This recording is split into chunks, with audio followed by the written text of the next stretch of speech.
Deus, mais uma vez te louvamos e te damos graça por este momento da Tua Palavra. Momento de meditar, ó Deus, em Tua Palavra. Momento, ó Deus, em poder contemplar a Tua graça, contemplar, ó Deus, a Tua maravilha, contemplar, ó Deus, aquilo que o Senhor tem para com cada um dos Teus filhos que se conectem conosco neste momento.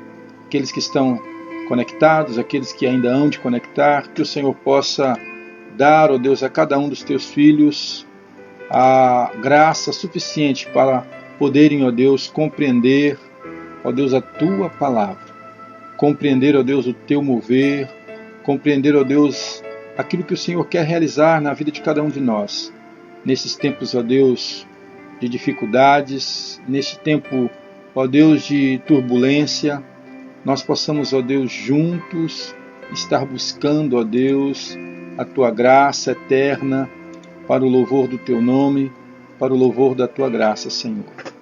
Dá-nos, ó Deus, a capacidade de podermos, ó Deus, sentir as Tuas mãos poderosas sobre as nossas vidas, ó Deus. Sentir as Tuas mãos poderosas sobre os nossos corações, ó Pai. Abençoa-nos, ó Deus, de forma tremenda. Abençoa-nos, ó Deus, de forma gloriosa, porque queremos, ó Deus, aprender mais e mais de Ti. Nós rogamos a Ti que a cada um dos Teus filhos que estão conosco, a paz eterna do Senhor esteja sobre cada um deles, no nome do Senhor Jesus. Eu quero cumprimentar a todos os irmãos que já chegaram, já estão conectados conosco neste momento da palavra. Que a graça do Senhor esteja sobre a sua vida. Nosso irmão Nível, nosso irmão Marcos, alguns irmãos que estão conosco entrando. Que a graça do Senhor esteja sobre a sua vida de forma muito especial, em nome do Senhor Jesus. Eu quero compartilhar com você um texto bíblico. Se encontra no livro de Eclesiastes, capítulo 8, do verso 6 em diante. Eu quero compartilhar esse texto com você para que você possa meditar na palavra do Senhor neste momento, em nome do Senhor Jesus. E diz assim o texto bíblico: Pois há uma hora certa e também uma atitude adequada para responder a cada uma situação da vida. Entretanto, o sofrimento sobre o ser humano o faz precipitar-se, considerando que ninguém conhece o futuro. Quem poderá dizer o que vai acontecer? Ninguém controla o vento, como não domina o próprio espírito. Tampouco tem poder sobre o dia da sua morte e de evitar lutas e guerras. Nem mesmo a malignidade ou a riqueza deixada impunes aos seus adeptos. Tudo isso observei quando me dediquei a refletir sobre toda a atividade humana que se realizava debaixo do sol. Há épocas em que um homem se levanta para tiranizar seus semelhantes, para a infelicidade de todos, inclusive a sua própria. Olhar para este texto bíblico, aquilo que o próprio salmista nos mostra diante da sua palavra, é nós passarmos a compreender algumas coisas que nos deixam passar desapercebidos. Porque com essa quarentena que nós estamos vivenciando, às vezes nós não percebemos, mas foi interrompido o nosso dia a dia. Aquela visão frenética da nossa correria diária, ela foi interrompida. E olharmos para este texto bíblico, olharmos para que o autor que escreve para esse livro, ele nos dá uma breve compreensão da palavra do Senhor, que nos mostra essa dimensão da importância de nós estarmos compreendendo o que nós estamos realizando. Como nós estamos nos comportando em casa? Como está o nosso relacionamento uns com os outros? como está o nosso relacionamento um para com o outro. E é justamente isso que às vezes nós não percebemos diante de tudo isso, justamente porque há momentos em que nós não avaliamos. Agora a ficha caiu e nós estamos então percebendo algumas coisas que nós precisamos entender. Quando o texto menciona que, pois há uma hora certa, há um tempo certo para cada atividade, isso nos mostra que há momentos em que nós não percebemos como nós temos lidado com as nossas atividades. É muito interessante nós entendermos que o tempo é maior do que nós imaginávamos. Às vezes nessa quarentena nós ficamos pensando, e agora? O que eu vou fazer?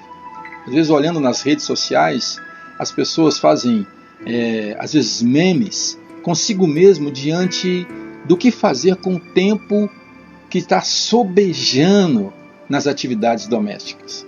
E é justamente aí que nós precisamos avaliar o nosso comportamento familiar, o nosso comportamento para com os nossos filhos e para com o nosso cônjuge. Como nós temos nos comportado diante de tudo isso? Essa pandemia mundial que está girando o mundo todo, está paralisando todas as coisas, e nós precisamos entender uma coisa. O nosso cérebro humano, ele tem a capacidade de absorver um número limitado de informação por unidade de tempo. Mas a sociedade cada vez mais competitiva faz a gente desperdiçar e desrespeitar os limites do nosso próprio corpo. Por isso nós ficamos nessa correria frenética. E quando nós paramos abruptamente, nós não percebemos que isso pode ser um estupim, um causador de contendas, dificuldades que às vezes está sobre as nossas vidas. E nós precisamos fazer algumas avaliações, observar como Paulo, ele lá no Novo Testamento, ele vai nos orientar sobre uma vida espiritual e como manter uma vida espiritual num tempo sobejado, num tempo largo, um tempo enorme pelo qual nós não estávamos acostumados a vivenciar.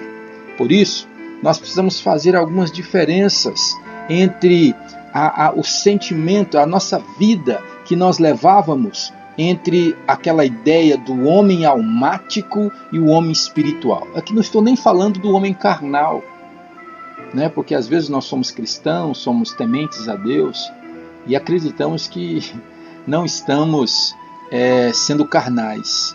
Mas as nossas atitudes, elas são, eu passo essa nomenclatura de almáticos porque elas estão sendo guiadas pelos nossos pensamentos, nossas emoções e nossas vontades, dando lugar à nossa carne. Por isso que aí nós constituímos um homem carnal. Paulo, lá em 1 Coríntios 6,16, ele vai falar sobre essa ideia do homem espiritual, do homem carnal, e que nós precisamos não estar envolvido com isso, mas buscar ser espiritual, porque a própria palavra ela nos vai dar base para isso. Porque os verdadeiros adoradores adoram ao Pai em espírito e em verdade. Adorar a Deus em espírito e em verdade é adorá-lo de todo o nosso coração, não simplesmente pela alma, mas de corpo, alma e espírito. É na totalidade. E quando nós avaliamos isso no interior dos nossos lares, nesse momento onde nós estamos olhando os limites que nós estamos vivenciando, para-nos algumas coisas. Não é à toa que, se nós olharmos o que está acontecendo nos últimos dias, com esse desenfreado da sociedade, que essa correria que estava acontecendo, e de repente para tudo, não é à toa nós observarmos que os remédios mais consumidos são os ansiolíticos e os antidepressivos, por causa dessa correria.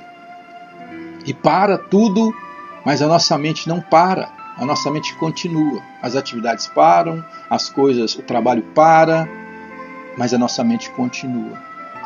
Um dos maiores desafios da humanidade é aprender a viver em proximidade com outras pessoas.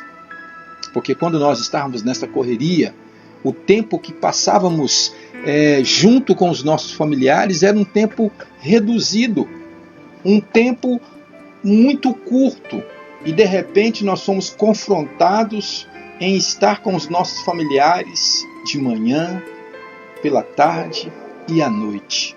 E como agora suportar o cônjuge, suportar os filhos diante desse tempo enorme que nós não estávamos acostumados a lidar com isso?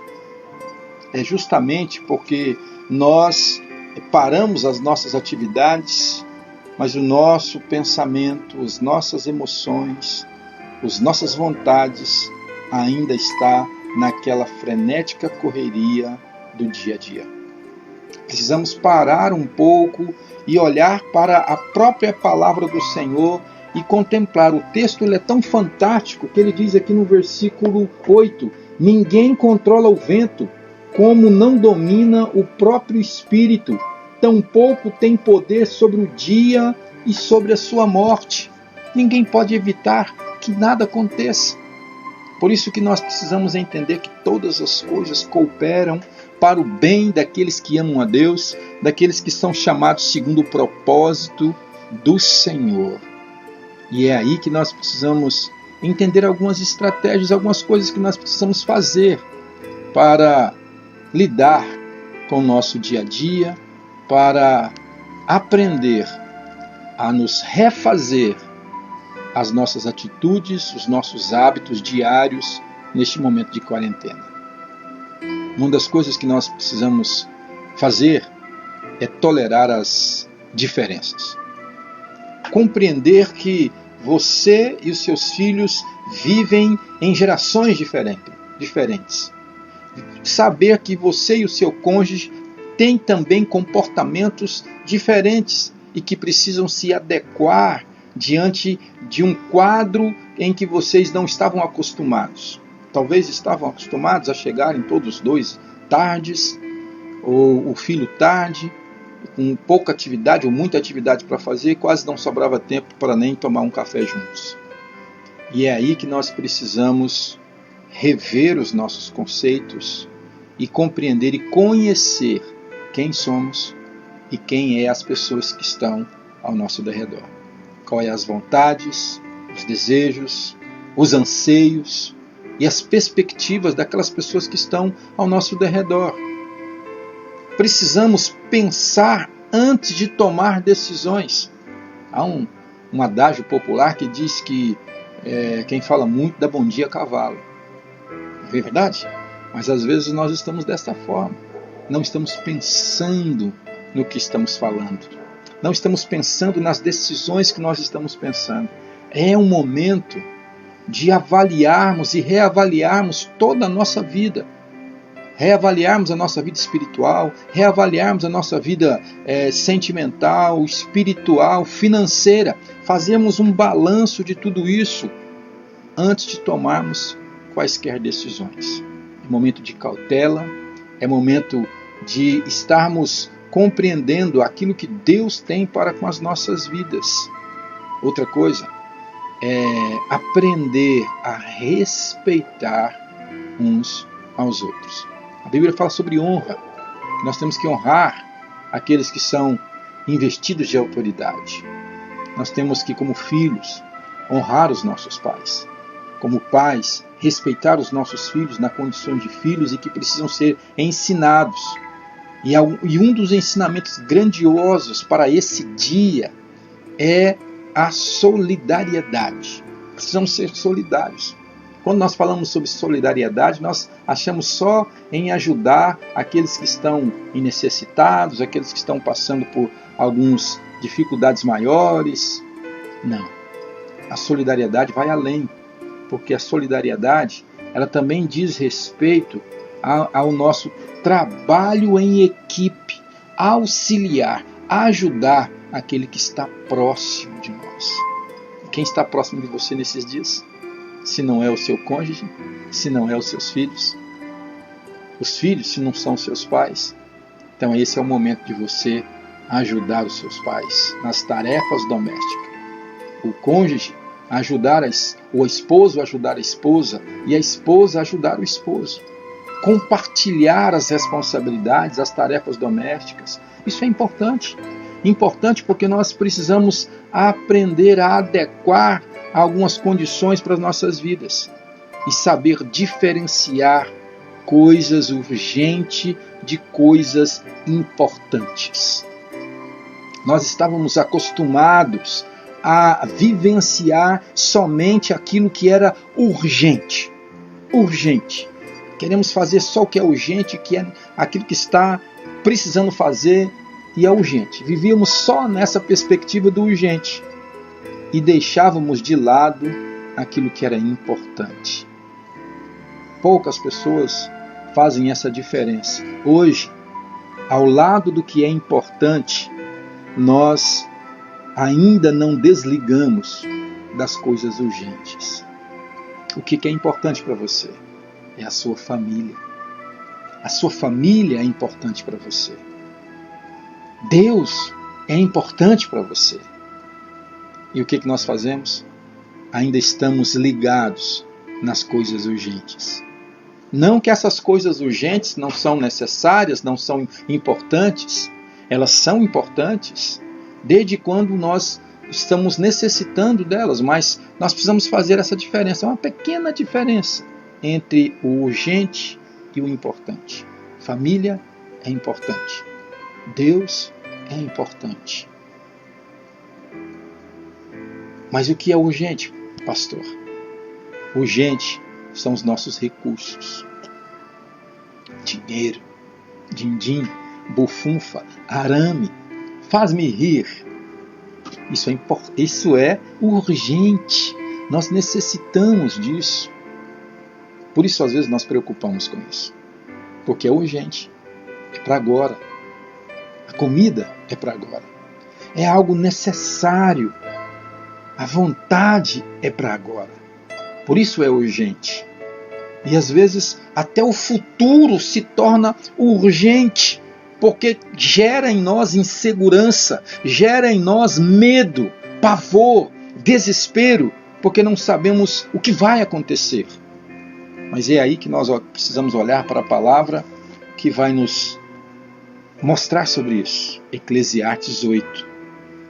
Ninguém controla o vento, como não domina o próprio espírito. Tampouco tem poder sobre o dia da sua morte e de evitar lutas e guerras, nem mesmo a malignidade. Nós não podemos evitar que essas coisas aconteçam. Todas essas coisas que estão acontecendo, a soberania de Deus permitiu que tudo isso acontecesse para nos despertar, para discernirmos ali o urgente do importante. Desligue-se um pouco do urgente e valorize o importante na sua vida. A sua família, Deus em primeiro lugar. Os recursos, Deus vai providenciar. Porque a própria palavra diz que minha é o ouro e a prata, diz o Senhor. E Ele é que sustenta as aves do céu, alimenta todas as coisas. Ele não vai deixar você passar necessidade. Porque o próprio salmista, ele chegou a dizer isso. Nunca vi um justo desamparado, nem a sua descendência a mendigar o pão. Deus é fiel e não permitirá que você passe necessidade. Sobre o futuro, a Ele pertence. O futuro pertence ao Senhor. A Bíblia chega a dizer que nós não podemos acrescentar um côvado da nossa vida. Tudo está nas mãos do Senhor. Não se preocupe, não se desespere. Mesmo que o homem fale que vai acontecer isso, vai acontecer aquilo outro, a palavra de Deus é uma promessa para a sua vida. 1000 cairão ao seu lado, 10.000 à sua direita, mas você não será atingido, porque Deus está contigo. Você precisa entender isso. Compreender que não é a ser dirigido pela alma, pelo próprio carne, pelos seus pensamentos, suas emoções, suas vontades, mas permita-se ser orientado pelo Espírito Santo de Deus. Não deixe as necessidades ou os recursos frustrarem você, preocupar você, deixar você inseguro, ansioso, preocupado, porque todas as coisas estão nas mãos do Senhor. Ele é o autor e consumador da fé, e Ele pode fazer com que você entenda que todas as limitações, as correrias, aquilo que está acontecendo, seja superado e você consiga passar para o outro lado cantando o hino da vitória. O conselho que nós damos para você, como família, é reunir vocês como família. O pai, a mãe, os filhos, ou se for só o casal, sentem juntos, compartilhem esse momento juntos, cantem juntos, leem a palavra juntos e comecem a fazer uma administração familiar. Comecem a observar que certas coisas vocês precisarão decidir em conjunto, tomando decisões pensadas, baseadas naquilo que a palavra de Deus nos mostra, fazendo com que vocês possam perceber que a cada momento vocês precisam fazer um planejamento de uma vida diária que mudou as rotinas. A limpeza da casa, a organização da casa, as finanças da casa, tudo isso agora é motivo de nós estarmos reavaliando todas essas questões e pedindo diante de Deus uma mudança voltada para aquilo que Deus tem para a sua vida e para o seu coração. Nesta noite, eu quero deixar essa palavra com você. Não se turbe o vosso coração. Credes em Deus. Ele é poderoso para fazer abundar muito mais aquilo que você está pedindo ou que você está pensando. Ele é fiel e verdadeiro e há de te abençoar de forma poderosa no nome do Senhor Jesus. Eu quero orar por você, abençoando a sua vida, trazendo a paz do Eterno ao seu coração mediante a palavra do Senhor. Pai, em nome de Jesus, nós estamos reunidos, ó Deus, nesta transmissão, junto com os teus filhos, ó Deus, em seus lares. Ó Deus, que o Senhor possa capacitá-los, ó Deus, a estarem juntos. Ó Deus, se organizando e se elaborando, ó Deus, um plano gestor familiar para desenvolverem juntos, estrategicamente, com horários definidos, tendo rotinas, para que eles possam não entrar, ó Deus, em angústia, em desespero, ou entrar, ó Deus, em preocupações diante daquilo que a mídia tem falado. Porque tudo isso passa. A Bíblia diz assim que todas as coisas passam, mas a Tua palavra permanece para sempre. E nós queremos permanecer em Tua palavra. Por isso nós queremos abençoar os Teus filhos que nos ouvem neste momento, dando-lhes, ó Deus, fé e condições de estarem buscando a Ti em primeiro lugar. Nós queremos abençoá-los neste momento, no nome do Senhor Jesus. Que a graça eterna do Senhor esteja sobre a sua vida. E convido você para que domingo pela manhã, amanhã, às 9 horas da manhã, você possa estar conosco, estudando um pouco da palavra do Senhor, numa transmissão online, onde nós estaremos também dando continuidade de como lidar e conviver em família, em meio a essa crise de quarentena, como superar as nossas diferenças, como superar as nossas dificuldades. Que você possa ter uma boa noite, na gloriosa paz do nosso Senhor e Salvador Jesus Cristo. Deus te abençoe, em nome de Jesus.